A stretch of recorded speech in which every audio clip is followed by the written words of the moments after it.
ዘጸአት ፈርዖን እስራኤልን ከግብፅ አሰናብቶ በሰደዳቸው ጊዜ እግዚአብሔር ወደ ፍልስጤም ምድር አልመራቸውም። ቅርብ ስለሆነች እግዚአብሔር ሰልፉን ባየ ጊዜ ጸንቶ ወደ ግብፅ እንዳለ ይመለሳል ብሏልና። እግዚአብሔር እስራኤልን በኤርትራ ባህር ዳር ባለው ጎዳና አዞራቸው።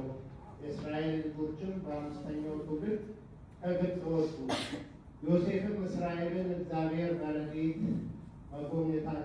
በጎበኛቸው ጊዜ ከእናንተ ጋር አጥንቴን ይዛችሁ ከግብፅ ውጡ ብሎ መሐላ አምሏቸው ነበርና ሙሴ ከእርሱ ጋር የዮሴፍን አጥንት ይዞ ወጣ። የእስራኤል ልጆች ከስኮት ተጉዘው በምድረ በዳ ባለችው በአቶም አደሩ። እግዚአብሔር ቀን በዳመና ሌሊት በእሳት ብርሃን ይመራቸው ነበር። አምደ ደመናው በቀን አምደ እሳቱ በሌሊት ከሕዝቡ ፊት አልራቀም። የአምላኩ በረከት ከእኛ ጋር ቢሆን። ጥበበኛው ሲራክ የተናገረው ይህ ነው። በትርና ቁጣ ሁልጊዜ ይሰለጥናል። ሰነፍ ሰውን የሚያስተምር የተሰበረ ገልን አንድ የሚያደርግ ሰው ነው። የተኛን ሰው ከጽኑ እንቅልፍ ቀስቅሷልና። እንደዚሁ ሁሉ ሰነፍን የሚያስተምር ሰው ለተኛ ሰው እንደሚናገር ያለ ነው። ነግረው ከጨረስክ በኋላ ምን አልክ ይልሃል። ለሞተ ሰው አልቅስ፣ ሕይወቱ አልፏልና። ይልቁኑ ለሰነፍ አልቅስለት፣ እውቀት ተለይቶታልና። ለሞተ ሰው ታለቅስለት ዘንድ የተገባ ነው፣ መመለሻ የለውምና። ለሰነፍ ሰው ግን በሕይወቱ ሳለ አልቅስለት፣ ከሞት መኖር ከፍቶበታልና። እውቀት ለሌለው ሰነፍ ኃጢአተኛ በሕይወት ዘመኑ ሁሉ አልቅስለት። ከሰነፍ ሰው ጋር ነገር አታብዛ፣ እውቀትም ከሌለው ሰው ጋር አብረህ አትሂድ። ወደ ጽኑ መከራ እንዳያደርስ ተጠበቅ። በእርሱ ድንቁርና አንተ እንዳትነቀፍ ከእርሱ ጋር ሰውነትን ከመከራ ታድናለህ፣ ለአንተም ይቀልልሃል። በእርሱም ድንቁርና አንተ የምትጎዳበት ነገር የለም። ከእርሳስ እንዲከብድ ምን አለ? ሰነፍ ከመባልስ ምን የሚከፋ አለ? ከሰነፍ ሰው ጋር ከመኖር አሸዋ፣ ጨውን፣ ናስና ብረትን መሸከም ይሻላል።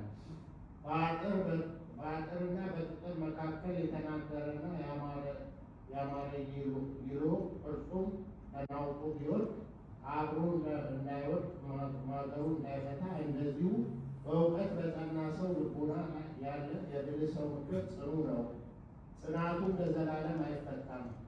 በእውቀት የጸና ልብና የብልህ ሰው ምክር ምሳሌያቸው ካብና ይሮ ናቸው።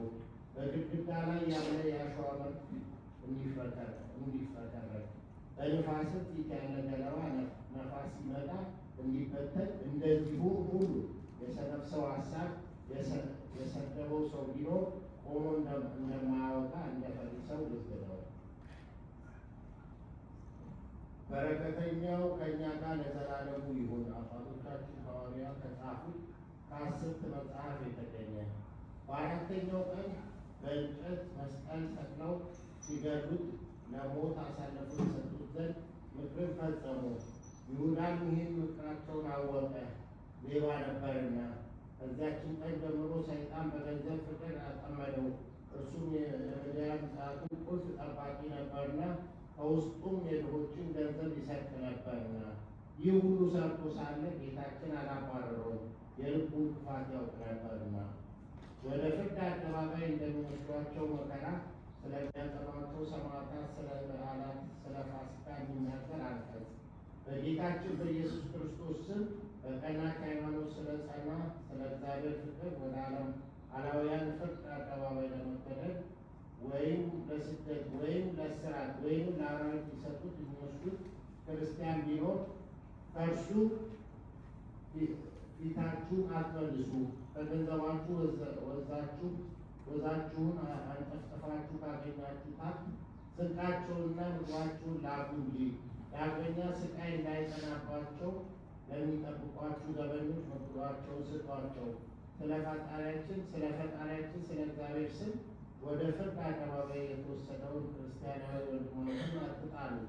ይህን የከበረ ሰማዕት የልዑል እግዚአብሔር ልጅ የጌታችን ወንድም የሆነ የመንፈስ ቅዱስ ፋና ነው። ይህም የወንጌል ትእዛዝ የጠበቀ የሕይወትንም አክሊል የተቀዳጀ እውነተኛ ታማኝ ነው።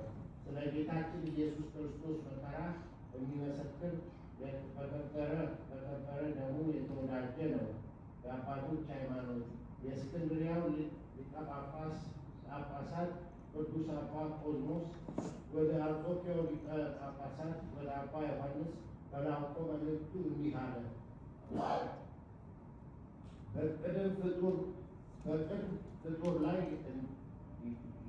ያይደል ከሦስቱ አካላት አንዱ አካል እግዚአብሔር ቃል ሰው መሆኑን እንናገር ዘንድ ይገባናል። እኔ ምንም ኃጢአት ብሆን ይህንን እኔ የማውቀውንስ አብን በቅንና በሚከተለው ያለ ጥርጥር ማመን አምናለሁ። ይኸውም በጌትነት የሚመሰለው የሚተካው የማይወሰነው ዓለም ሁሉ ሳይፈጠር ከአብ የተወለደ እግዚአብሔር አብ ቃል ወልድ ነው። እሱን እኛን ለማዳን በዚህ ዘመን ያለመናወጥ ከድንግል ማርያም ነፍስን ሥጋን ነስቶ ሰው ሆኖ ተወለደ።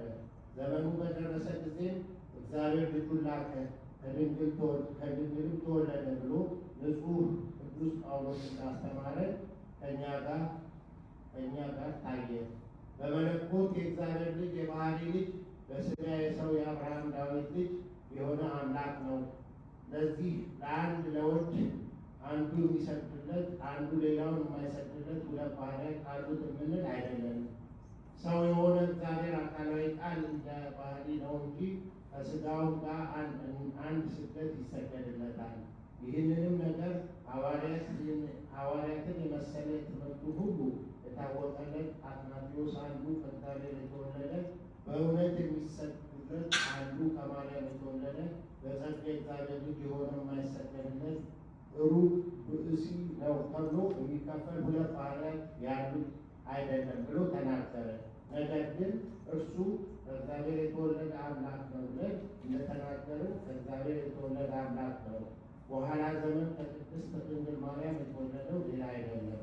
በሥራዋ ሁሉ ንጽሕት ከሆነች አምላክን የወለደች ድንግል ማርያም ለሊቀ መላእክት ገብርኤል ወንድ ሳያውቅ ይህን እንደምን ይሆንልኛል እንዳለችው መልአኩ መንፈስ ቅዱስ ያድርብሻል፣ የልዑል አብ ኃይል ይጋርድሻል፣ ወልድ ሥጋሽ ይዋሃዳል፣ ከአንቺ የሚወለድ የባሕርይ አምላክ ነው፣ የልዑል እግዚአብሔር ልጅ ይባላል ብሎ እንደመለሰላት እኛ ይኸው እግዚአብሔር ልጅ ቃል በተለየ አካሉ በግብረ መንፈስ ቅዱስ ከቅድስት ድንግል ማርያም ያለ ዘር ብእሲ የእኛን ባህሪ የሚመስል ምትሃት ጠራሮት ባለመሆን እንደኛ የምታመን የምትናገር የምታውቅ ነፍስ ያለችው በአካል ከእርሱ ጋር የተዋሃደ ሥጋን ነስቶ እንደኛ በእውነት ሰው እንደሆነ እናውቃለን። የእግዚአብሔር አብ ልጅ ከመናገር ከመመርመር ከራቀ ከዘር ንጹሕ ከሚሆን ከድንግል ማርያም ከተወለደው ልደቱ በኋላ እርሱ በመለኮቱ እግዚአብሔር አብን ይተካዋል። ሰው በመሆኑም እኛ ይመስላል። ከመለኮቱ ባህሪ አስገኝቶ ሥጋን ወደ እኛ አላመጣም። የመለኮቱ መገኘት የሥጋውን ባህሪ በተፈጠረ ጊዜ አይደለም።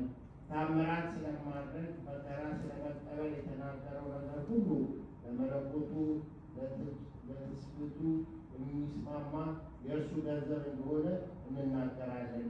ከተዋህዶ በኋላ የማይገባ ወደ ሁለት ባህርያት፣ ወደ ሁለት አካላት፣ ወደ ሁለት ገጻት፣ ወደ ሁለት ግብራት አንለየውም። ዛሬም ሁልጊዜም አንድ ክርስቶስ እንደሆነ እንናገራለን። የዚህ መምህር በረከት ከሁላችን ጋር ለዘላለም